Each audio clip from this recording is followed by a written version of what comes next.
தென்காசி மாவட்டத்தில் நடைபெறும் அரசு விழாவில் கலந்து கொண்டுள்ள முதலமைச்சர் மு.க.ஸ்டாலின் 117 முடிவுற்ற திட்டப்பணிகளை தொடங்கி வைத்ததுடன் 83 புதிய திட்டப்பணிகளுக்கு அடிக்கல் நாட்டிய பின்னர் மேடையில் உரையாற்றி வருகிறார். அதனை நேரலையில் பார்க்கலாம். திரு பழனிநாடார் அவர்களே,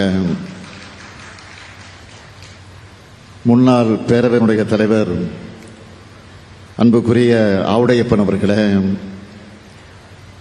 முன்னாள் அமைச்சர்கள் பூங்கோதை ஆலடி அண்ணா அவர்களே, தங்கவேல் அவர்களே, கூடுதல் தலைமைச் செயலாளர் திரு ககன்தீப் சிங் பேடி ஐஏஎஸ் அவர்களே, மாவட்ட ஆட்சித்தலைவர் திரு கமல் கிஷோர் ஐஏஎஸ் அவர்களே,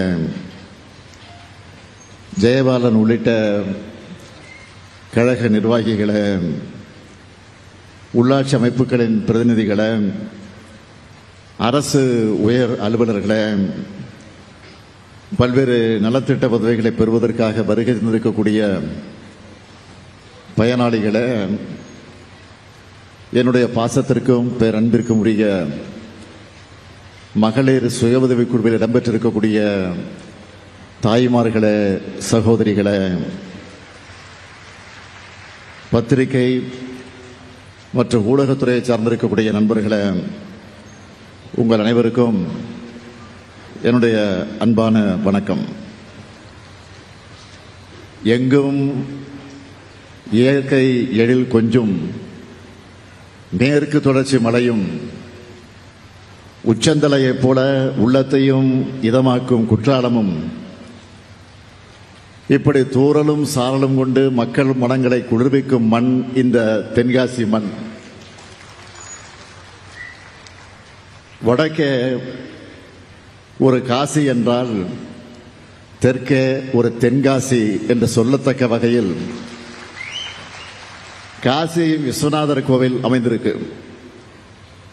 அப்படிப்பட்ட கோவில் குடமுழுக்கை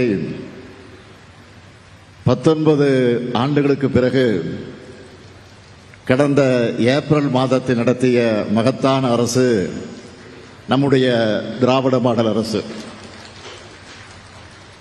அதிலேயும் இந்த நிகழ்ச்சிக்கு வருவதற்கு முன்னால் ஆலங்குளத்தில் கலைஞர் கனவு இல்லம் திட்டத்தில் கடந்த மாதம் கல்வியில் சிறந்த தமிழ்நாடு நிகழ்ச்சியில் பேசின அன்பு மகள் பிரேமா அவர்களுடைய கோரிக்கையை ஏற்றுக்கிட்டு வீடு வழங்கக்கூடிய ஆணையை நாங்கள் கொடுத்தோம். இப்போ அங்கு விரைந்து அந்த வீடு கட்டக்கூடிய பணி வேக வேகமாக நடந்துகிட்டு இருக்கு. அதே போல இப்போ மேடையில் 1 லட்சமாவது பயனாளியான லத்தூர் கிராமத்தை சார்ந்த திருமதி சுமதி முத்துக்குமார் என்பவருடைய கனவு இல்லத்திற்கான சாவியை உங்கள் முன்னாலே நான் வழங்கி இருக்கிறேன். காலுக்கு கீழே கொஞ்சம் நிலமும் தலைக்கு மேலே ஒரு கூரையும் வேணும் என்பது ஒவ்வொரு மனிதனுடைய கனவு. வீடு என்பது ஒவ்வொரு குடும்பத்துடைய கனவு. குடிசைகளுக்கு பதிலாக நிரந்தர வீடுகளை கட்டித்தர வேண்டும் என்று தமிழ்நாடு குடிசையில்லா தமிழ்நாடு அமையணும்னு ஏராளமான திட்டங்களை உருவாக்கிய நவீன தமிழ்நாட்டினுடைய சிற்பிதான் தலைவர் கலைஞர் அவர்கள். ஆக அவருடைய கனவையும் ஏராளமான குடும்பங்களுடைய கனவுகளையும் ஒரு சேர நிறைவேற்றுகிற மகிழ்ச்சியோட உங்ககிட்ட நான் பேசிக்கிட்டு இருக்கேன். இந்த திட்டத்தை மிக சிறப்பாகவும் வேகமாகவும் செயல்படுத்தி வரக்கூடிய ஊரக உள்ளாட்சித்துறைக்கு என்னுடைய மனமார்ந்த பாராட்டுக்களையும் வாழ்த்துக்களையும் நான் தெரிவித்துக் கொள்கிறேன். மாவீரன் பூலித்தேவன், தளபதி ஒண்டி வீரன், தேவனைய பாவனார் போன்ற பெருமக்களை தந்து பெருமைகளை கொண்ட இந்த தென்காசி மாவட்டத்தில் மகத்தான இந்த அரசு விழாவை மாபெரும் மக்கள் திருவிழா போல ஒரு மாநாட்டை போல ஏற்பாடு செய்திருக்கிறார் மாண்புமிகு வருவாய் மற்றும் பேரிடர் மேலாண்மைத்துறை அமைச்சர், இந்த மாவட்டத்துடைய பொறுப்பு அமைச்சர் KKSSR அவர்கள்.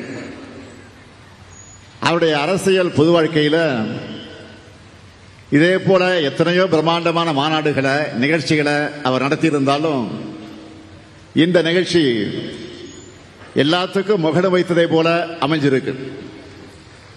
வருவாய்த்துறை அமைச்சரா அவருடைய மகத்தான சாதனை என்ன தெரியுமா? இதுவரைக்கும் இல்லாத அளவுக்கு இவருடைய பீரியட்ல தான் தமிழ்நாடு முழுவதும் இதுவரைக்கும் 10,26,743 பேருக்கு இலவச வீட்டு மனை பட்டா வழங்கியிருக்கிறோம். அதே போல 9 லட்சம் முதியோருக்கு புதுசா முதியோர் ஓய்வூதியம் வழங்கப்பட்டிருக்கு. வருவாய்த்துறை சார்பில் 17 விதமான சான்றிதழ்கள் வழங்கப்படுது. முந்தைய அதிமுக ஆட்சியில் விண்ணப்பிச்ச 4.5 லட்சம் பேருக்கு சான்றிதழ் தராம வச்சிருந்தாங்க. அவங்க எல்லாருக்கும் சான்றிதழை வழங்கினதுதான் இந்த சாத்தூராரின் சாதனையாகும்.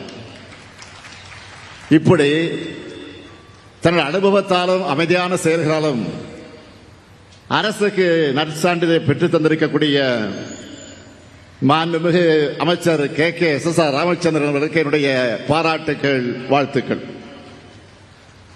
அதேபோல அவருக்கு துணை நின்று பணியாற்றி இருக்கக்கூடிய தென்காசி மாவட்டத்துடைய ஆட்சித் தலைவர் திரு AK கமல்கிஷோர் IAS அவர்களுக்கும் தென்காசி மாவட்ட அனைத்து துறை அலுவலர்களுக்கும் என்னுடைய மனமார்ந்த வாழ்த்துக்களையும் நன்றியும் நான் தெரிவிச்சுக்கிறேன். நம்ம திராவிட மாடல் ஆட்சி அமைந்த பிறகு தமிழ்நாட்டை அனைத்து வகையிலும் அனைத்து துறைகளிலும் முன்னேற்றி வருகிறோம். எல்லாருக்கும் எல்லாம் என்பதை நோக்கமாக கொண்டு அனைத்து மாவட்டங்களையும் வளர்த்து வருகிறோம். நீங்க செய்தித்தாள்களில் படிச்சிருப்பீங்க, தொலைக்காட்சியில் பார்த்திருப்பீங்க. தமிழ்நாடு முழுக்க ஒவ்வொரு மாவட்டத்துக்கும் சென்று இது போன்ற அரசு விழாக்கள்ல நான் பங்கேற்று அந்தந்த மாவட்டத்துக்கு தேவையான திட்டங்களை தொடங்கி வச்சுக்கிட்டு இருக்கிறேன். அந்த வகையில் இன்றைக்கு தென்காசி மாவட்டத்தில் 141 கோடி ரூபாய் மதிப்பீட்டில் முடிவுற்றிருக்கக்கூடிய 117 திட்டப்பணிகளை திறந்து வச்சு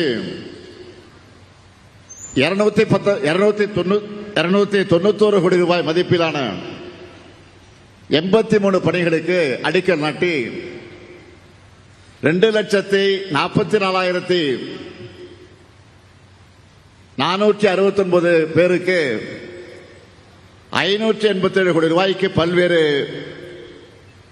நலத்திட்ட உதவிகள்னு 1,020 கோடி ரூபாய் மதிப்பிலான நலத்திட்ட உதவிகள் வழங்கியிருக்கிறார். இந்த 4.5 ஆண்டு காலத்தில் அனைத்து அரசு துறைகளின் மூலமாக தென்காசியில் நடைபெற்ற பணிகள் குறித்து ஒரு ஆய்வு அறிக்கையை தயாரிக்க சொல்லியிருந்தேன். அதை நான் வாங்கி பார்த்தப்போ எனக்கே மலைப்பா இருந்துச்சு. பெரும்பாலும் இந்த மாவட்டத்தில் உள்ள அனைத்து ஊர்களும் கிராமங்களும் ஏதாவது ஒரு வகையில் பயனடைந்திருக்கு என்று சொல்லத்தக்க வகையில் அந்த அறிக்கை இருந்துச்சு. அந்த அறிக்கையில் சொல்லப்பட்டிருக்கக்கூடிய பணிகளில் சிலவற்றை மட்டும் ஹைலைட்டா தலைப்புச் செய்தியா நான் சொல்லணும்னா, 15 ஊர்களில் ஊராட்சி மன்ற அலுவலக கட்டடங்கள், 16 தூர்வாரக்கூடிய பணிகள்,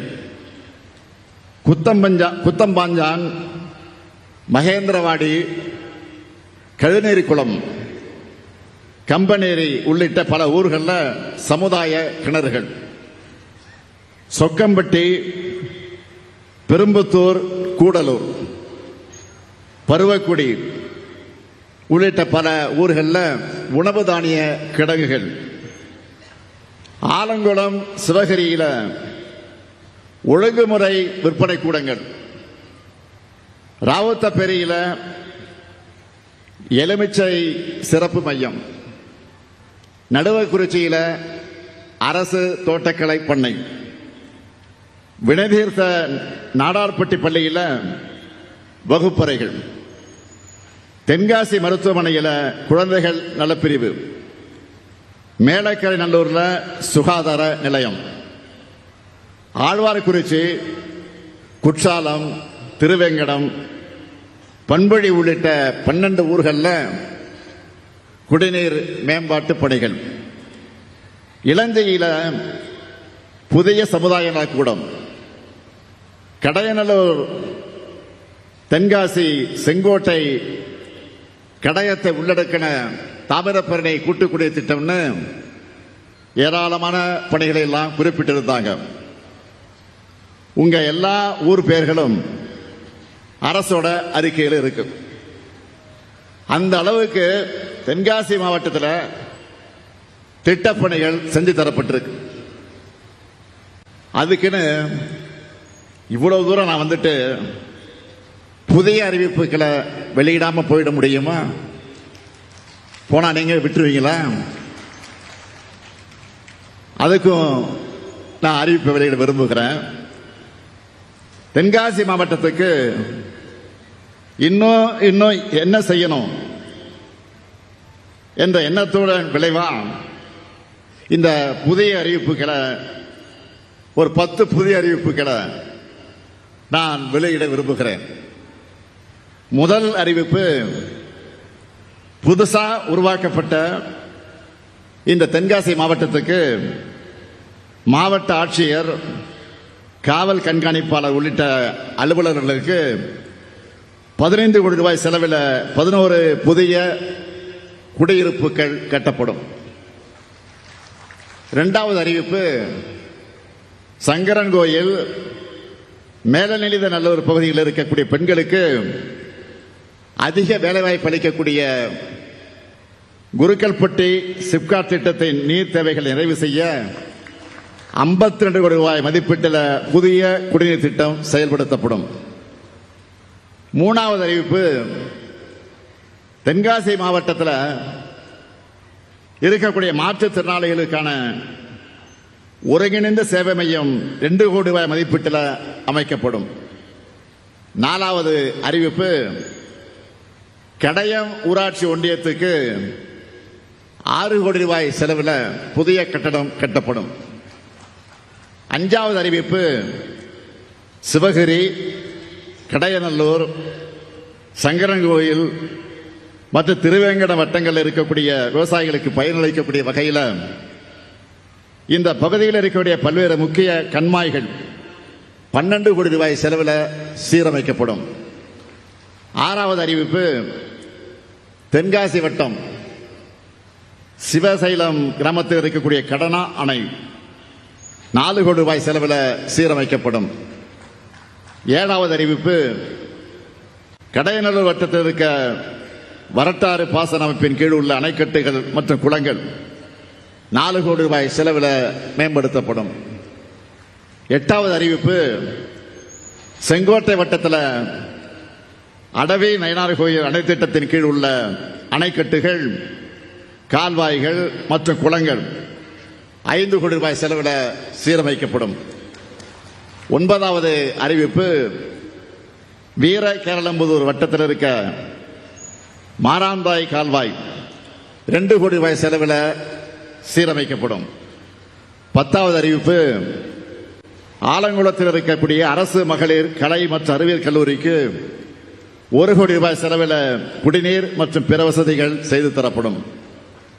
இந்த 10 முத்தான அறிவிப்புகளும் உங்களுக்கு மகிழ்ச்சியை தரும் என்று நான் நம்புகிறேன்.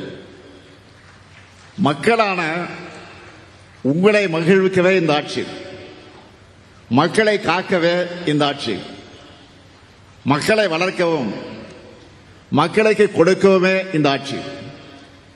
இந்த 4 ஆண்டு காலமாக நாங்கள் செஞ்சுட்டு இருக்கோம். எப்போ மக்களை நினைச்சுக்கிட்டு நாங்க ஏங்குற காரணத்தினாலதான் மக்களாகிய நீங்கள் எங்களோடவே இருக்கீங்க. நமக்கிடையே ஏற்பட்டிருக்கக்கூடிய நெருக்கம் தான் சிலரை தூங்க விடாம பண்ணுது. அதனால்தான் நாள்தோறும் ஏதாவது ஒரு அவதூறு செய்தியை சும்மா அடிச்சு விடுறாங்க. அதுலயும் குறிப்பா எதிர்க்கட்சி தலைவர் திரு பழனிசாமி அவர்கள் விரக்தியின் உச்சிக்கே போய் பேசிட்டு இருக்கிறார். தமிழ்நாட்டில் இப்ப எப்படி பரவலா மழை பெஞ்சிட்டு இருக்குன்னு எல்லாருக்கும் தெரியும். வரலாற்றில் எப்பவும் இல்லாத வகையில் மேட்டூர் அணை தொடர்ந்து நிரம்பி வருது.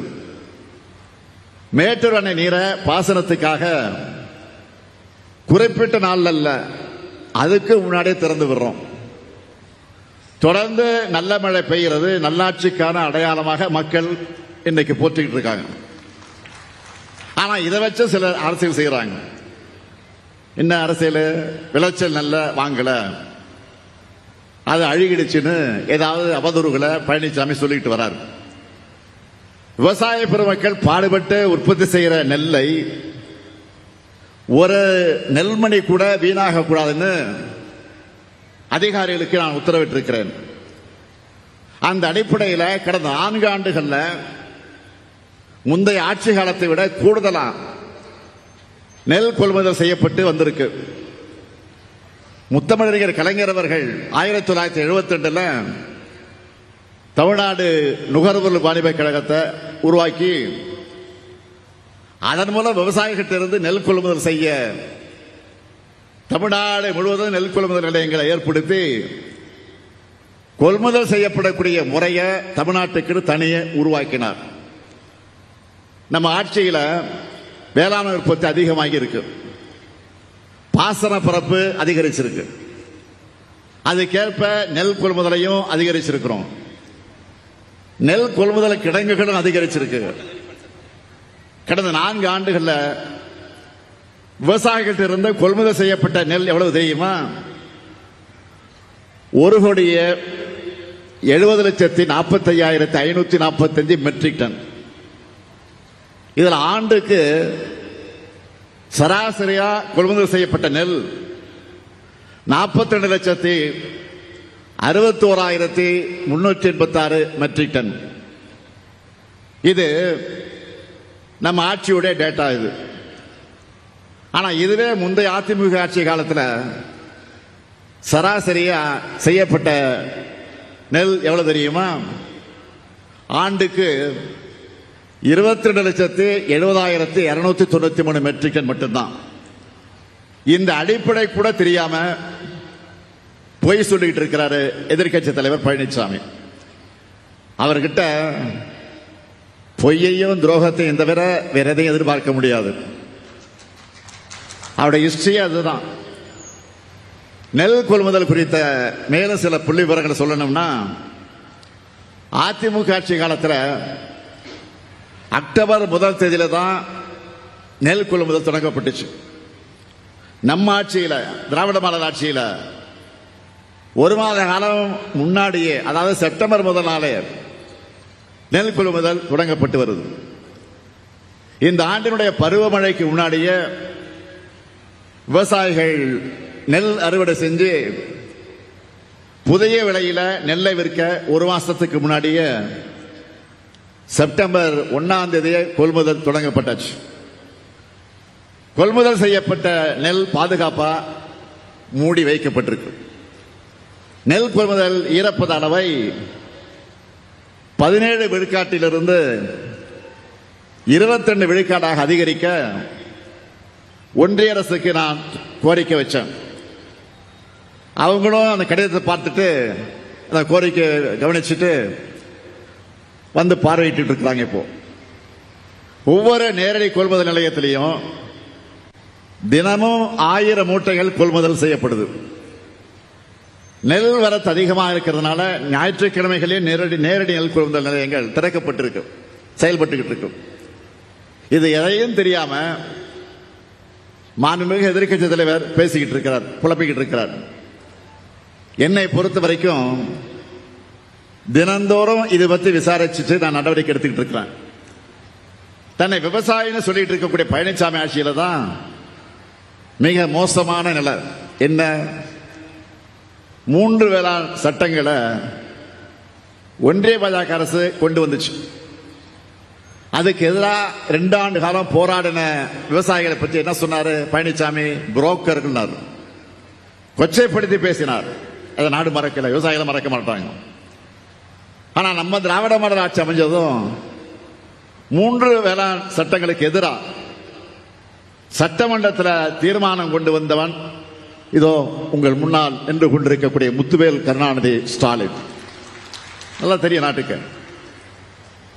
வடகிழக்கு பருவமழை காரணமா தாழ்வான பகுதிகளை வசிக்கிற மக்கள் மழைநீர் தேங்கி பாதிக்கப்படக்கூடாதுன்னு மக்கள் அச்சமில்லாம தங்களுடைய அன்றாட பணிகளை ஈடுபட உதவுற வகையில் அரசு துரிதமாக செயல்பட்டு வருது.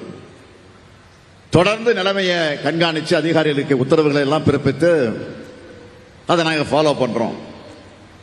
மழைநீர் சூழ்ந்திருக்கக்கூடிய பாதிக்கப்படுகிற பகுதிகளில் வெள்ள நிவாரண முகாம் அமைக்கப்பட்டு தேவையான உதவிகள் வழங்கப்பட்டு வருது. பொதுமக்களுக்கு நோய் தொற்று பாதிப்பு ஏற்படாமல் தடுக்க மருத்துவ முகாம்கள் அமைச்சிருக்கிறோம். சென்னையில் நிவாரண மையங்கள் தயார் நிலையில் வைக்கப்பட்டு தொடர்ந்து செயல்படுது. இந்த மையங்களில் உணவு, சுகாதார வசதி, குடிநீர் வசதிகள் செய்யப்பட்டிருக்கும். சமையல் கூடங்கள் தயார் நிலையில் வைக்கப்பட்டிருக்கு. மழைநீரை வெளியேற்ற மோட்டார் பம்புகள், விழக்கூடிய மரங்களை அகற்றுவதற்கு மர அரவை இயந்திரங்கள், மிஷின் எல்லாமே தயார் நிலை வைக்கப்பட்டிருக்கும். இப்படி போர்க்கால தயாரிப்பு நிலையோடு நாம இருக்கிறோம். மக்களை காக்க எங்களுக்கு யாரும் சொல்லித்தர தேவையில்லை. 3 முறை இயற்கை பேரிடர்களை நாம் சந்திச்சிட்டோம். இந்த நாம் ஆட்சிக்கு வந்து 3 முறை வேண்டிய உதவிகள்லாம் செஞ்சு மக்களை காத்தோம். ஆனா பாதிக்கப்பட்ட உட்கட்டமைப்புகளை சரி செய்ய நிவாரண பணிகளுக்காக நாம கேட்ட 37,000 கோடி ரூபாயை ஒன்றிய பாஜக அரசு கொடுத்துச்சா? இல்ல, இதுவரைக்கும் கொடுக்கல. ஏன் கொடுக்கல? அப்படி கொடுத்தா தமிழ்நாடு சீராகிவிடும், தமிழ்நாடு வளர்ந்து விடும். அது நடக்கக்கூடாதுன்னு நினைக்கிறாங்க ஒன்றியத்தில் இருக்கக்கூடிய அரசு. ஒன்றிய அரசு பணம் கொடுத்தாலும் கொடுக்காமல் போனாலும் தமிழ் மக்களை காப்பதுதான் நம்முடைய கடமைன்னு செயல்பட்டு வரக்கூடிய அரசு தான் இந்த திராவிட மாடல் அரசு என்பதை நீங்கள் மறந்துவிடக்கூடாது. ஆனா தொல்லை கொடுத்தாலும், என்ன தொல்லை கொடுத்தாலும், என்ன தொந்தரவு பண்ணாலும் தமிழ்நாட்டுடைய வளர்ச்சியை யாராலும் தடுக்க முடியல. இப்போ தேர்தல் ஆணையம் மூலமா சிறப்பு தீவிர வாக்காளர் பட்டியல் திருத்தம் என்கிற பேரில் நம்முடைய வாக்குரிமையை பறிக்கிற சதியை அறிவிச்சிருக்கிறாங்க. ஏற்கனவே பீகார்ல இதனால் என்ன நடந்துச்சுன்னு பார்த்தோம். பாஜக தோல்வி உறுதியானா வாக்காளர்களையே நீக்க துணிஞ்சாங்க. அதே ஃபார்முலாவை தமிழ்நாட்டிலையும் இப்போ முயன்று பார்க்கிறாங்க. தொடக்க முதலே இந்த சதியை உணர்ந்து நம்ம எல்லாரும் எல்லா வகையிலும் இதை எதிர்த்துட்டு இருக்கிறோம். இப்போ கேரளாவும் நம்மோட இதில் இணைஞ்சிருக்காங்க. இது தொடர்பாக நம்முடைய அடுத்த கட்ட நடவடிக்கை குறித்து முடிவெடுக்க வருகிற நவம்பர் 2ஆம் தேதி என்று நான் அனைத்து கட்சி கூட்டத்தை கூட்டியிருக்கிறேன், அழைப்பு விடுத்திருக்கிறேன். எல்லாருக்கும் அழைப்பு போயிருக்கு. இந்த மேடையிலிருந்து மீண்டும் உறுதியா சொல்றேன், ஜனநாயகத்தோட அடித்தளமே வாக்குரிமை தான். அதை எந்த நிலையிலும் விட்டுக் கொடுக்க மாட்டோம். வாக்குரிமை பறிப்பு, வாக்கு திருட்டு போன்ற பாஜக முயற்சிகளை முறியடிப்போம். தமிழ்நாட்டு மக்களுடைய வாக்குரிமையை காப்போம். மக்களாட்சியை காப்பதற்கான இந்த முன்னெடுப்பில் அனைத்து கட்சிகளும் அரசியல் வேறுபாடுகளை கடந்து பங்கெடுக்க வேண்டும் என்று நான் இந்த மேடையில் இருந்தவர்களுக்கெல்லாம் அழைப்பு விடுக்கிறேன். இயற்கை பேரிடராக இருந்தாலும், செயற்கையான அரசியல் சதியாக இருந்தாலும், எல்லாவற்றிலும் இருந்து காப்பதுதான் என்றைக்குமே நம்முடைய பணி.